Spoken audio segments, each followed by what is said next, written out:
اعوذ باللہ من الشیطان الرجیم بسم اللہ الرحمن الرحیم۔ حضرت عبداللہ بن خطاب سے مروی ہے کہ رسول صلی اللہ علیہ وآلہ وسلم نے ارشاد فرمایا، ایک عورت کو ایک بلی کی وجہ سے عذاب دیا گیا کہ اس نے اسے باندھ کر رکھا یہاں تک کہ وہ مر گئی، تو اس کی وجہ سے اس عورت کو دوزخ میں داخل کر دیا گیا۔ اس نے اسے باندھ کر رکھا، نہ اسے کھانے پینے کو دیا اور نہ اسے آزاد چھوڑا کہ وہ زمین کے کیڑے مکوڑے کھا لے۔ اچھائی کیجیے اور جس کے ساتھ چاہے کیجیے، اللہ تعالیٰ اچھائی کرنے والے کے عمل کو ضائع کبھی نہیں کرتے۔ اور آپ یہ جان لیں کہ آپ اللہ تعالیٰ کی رضا کے اصول کے لیے تھوڑا بہت جو کچھ بھی صدقہ کریں گے، خواہ وہ مستحق کو ملے یا غیر مستحق کو، اللہ تعالیٰ آپ کو اس کا اجر ضرور دیں گے۔ اور ہر جاندار چیز پر احسان کرنے اور اس کو کھلانے پلانے پر اجر ملتا ہے۔ آپ غیر کی کسی بھی چیز کو معمولی نہ سمجھیں، اس لیے کہ بسا اوقات بھوکے پیٹ میں ایک لقمہ یا پیاسے کے منہ میں ایک گھونٹ اس کی پیاس بجھا دیتا ہے، اور آپ کو اس سے کوئی بھی مشقت نہیں ہوتی، نہ اس سے آپ کے کھانے پینے کے سامان میں کوئی کمی آتی ہے، اور آپ اس نیکی کو کچھ سمجھتے بھی نہیں ہیں، لیکن وہ اللہ جل شانہ تعالیٰ کے یہاں بہت بڑا اجر رکھتی ہے، اور اس کی وجہ سے آپ سے مصیبت و بلا دور ہو جاتی ہے، اور وہ نیکی آپ کو برے خاتمے سے بچا لیتی ہے، اور آپ کے اور دوزخ کے درمیان ایک حجاب و پردہ بن جاتی ہے۔ بہترین صدقہ وہ ہے جو مالداری کی حالت میں ہو۔ اللہ تعالیٰ آپ کے صدقہ کیے جانے والی روٹی کے ایک ٹکڑے کو بڑھاتے رہتے ہیں یہاں تک کہ وہ احد پہاڑ سے بڑا بن جاتا ہے۔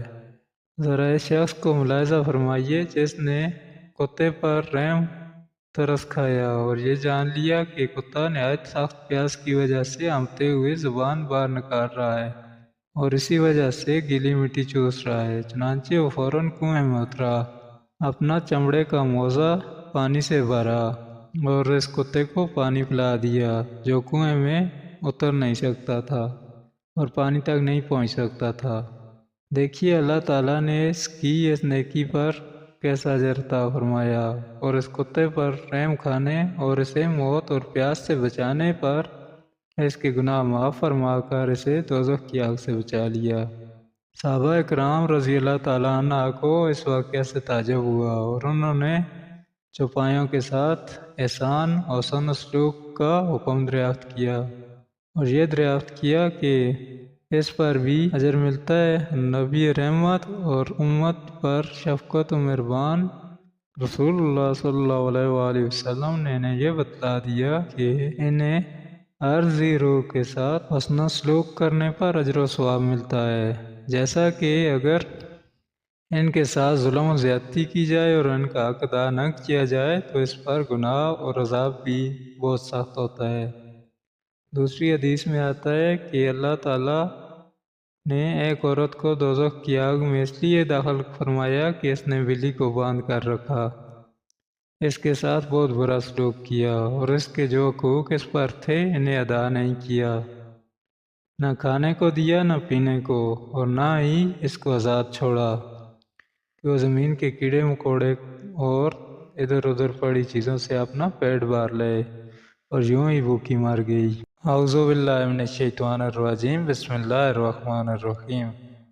کہنا آسان، کرنا مشکل۔ یہ کہہ لینا تو بہت آسان ہے کہ ہم جنت میں جائیں گے، لیکن جنت میں جانے کے لیے اللہ تعالیٰ نے جو مشکلات اور آزمائشیں رکھی ہیں انہیں بخوشی قبول کرنا اور ان پر صبر کرنا بہت مشکل ہے۔ صرف یہ سمجھنا کہ ہم میٹھا میٹھا اور من پسند اسلام لے کر جنت میں پہنچ جائیں گے، میں شیطانی وہم ہے۔ اللہ تعالیٰ کا ارشاد ہے، کیا تم یہ گمان کیے بیٹھے ہو کہ جنت میں چلے جاؤ گے، حالانکہ اب تک تم پر وہ حالات نہیں آئے جو تم سے اگلے لوگوں پر آئے تھے، انہیں بیماریاں اور مصیبتیں پہنچیں، اور وہ یہاں تک جھنجھوڑے گئے کہ رسول اور اس کے ساتھ ایمان والے کہنے لگے کہ اللہ کی مدد کب آئے گی؟ سن رکھ کہ اللہ کی مدد قریب ہی ہے۔ ایک اور مقام پر اللہ تعالیٰ نے فرمایا، کیا تم یہ سمجھ بیٹھے ہو کہ تم جنت میں چلے جاؤ گے؟ حالانکہ اب تک اللہ تعالیٰ نے یہ ظاہر نہیں کیا کہ تم میں سے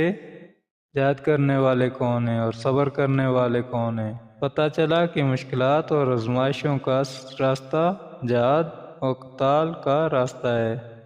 اور بغیر جنگ اور قتال کی آزمائش کے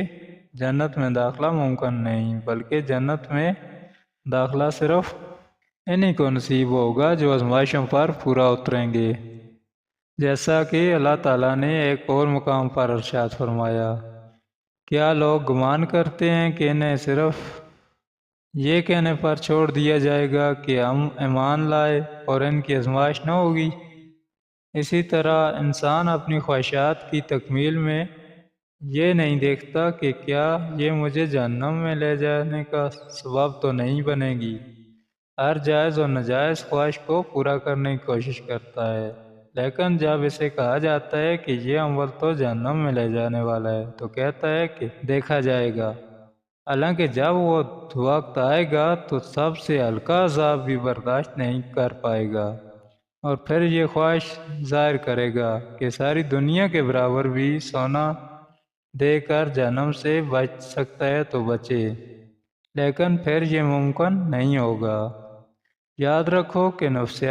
نفسانی خواہشات کو کچل کر ہی جہنم سے بچا جا سکتا ہے، اس کے بغیر نہیں۔ اس لیے ہمیں چاہیے کہ اپنی شہوت و لذت پر جہنم سے بچاؤ کو ترجیح دیں۔